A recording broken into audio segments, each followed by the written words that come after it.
আসসালামু আলাইকুম। আমরা আজকে দুইটা বেসিং বসানো দেখাবো। মার্বেল টাইলস আমরা ছিদ্র করতেছি দুইটা বেসিং এর মাপ দিয়া। এখানে দুইটা মার্বেল বেসিং বসবে। অবশ্যই আমাদের সাথেই থাকুন, দেখতেই থাকুন আমরা কিভাবে মার্বেল টাইলস ছিদ্র করে দুইটা বেসিং বসাবো। আমরা পহেলা ছিদ্রটা করে নেব। এখানে বেসিং বসবে সুন্দরভাবে মাপ দিয়া। আমরা 5 ফিট টেবিলটা, তার উপরে দুইটা বেসিং বসবে। তার জন্য আমরা সমানভাবে মাপ দিয়া বেসিংয়ের যে ছিদ্রটা হবে মার্বেল টাইলস সেটা ছিদ্র করে দিচ্ছি আমরা। এখন আমরা বেসিংয়ের যে ওয়েস্ট আছে ওয়েস্টটা লাগাই নিতেছি, দেখতেই পারতেছেন। আমরা সুন্দর করে বেসিংয়ের ওয়েস্ট লাগাইয়া বেসিংটা ফিট করে দেব।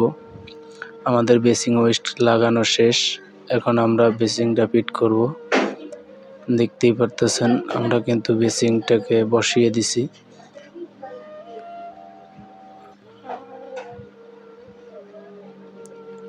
আসলে এই মার্বেল টাইলসের তলে আবার একটা হার্ডবোর্ড আছে। আসলে 1 ইঞ্চি হলো আমাদের মার্বেল টাইলসটা, আর 1 ইঞ্চি হলো একটা হার্ডবোর্ড তলে। তার জন্য আমাদের নাটটা তলে লাগাতে অনেক সমস্যা হচ্ছে। আমরা এখান থেকে হার্ডবোর্ডটারে সরাসরি ছোট করে টুকরো করে কাটবো, কাইটা তারপরে নাটটা ঢুকিয়ে দিতেছি ভিতরে। দেখতেই পারতেছেন আমরা লাগাইয়ে ফেলছি দুইটা বেসিং। কেমন হয়েছে অবশ্যই কমেন্ট করে জানাবেন কাজটা কেমন হয়েছে। আমরা এভাবে করলাম, আপনারা কিভাবে করেন অবশ্যই কমেন্ট করে জানাবেন। ভিডিওর কাজটা ভালো হলে অবশ্যই লাইক, কমেন্ট, শেয়ার, চ্যানেলটাকে সাবস্ক্রাইব করে পাশে থাকা বেল আইকনটা প্রেস করে রাখবেন। আমরা এই চ্যানেলে নিত্য নতুন ভিডিও আপলোড করে থাকি।